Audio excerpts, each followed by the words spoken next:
ముక్కలు వేసి వాటర్ పోసి ఉడికించాలండి.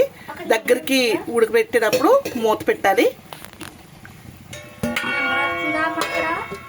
ఇదిగోండి ఫ్రెండ్స్, గుమ్గుమ్లు అయితే ఆడిపోతున్నాయి. ఇప్పుడు అయితే తాలింపు వేసుకోవాలి. ఇదిగోండి ఫ్రెండ్స్, ఇలాగా ముక్క చక్కగా విడిపోయేలాగా ఉండాలి. అది ఆల్రెడీ విడిపోతుంది. కూర ఉడికేటప్పుడు స్పూన్ పెట్టకూడదు, గరిటె పెట్టకూడదు.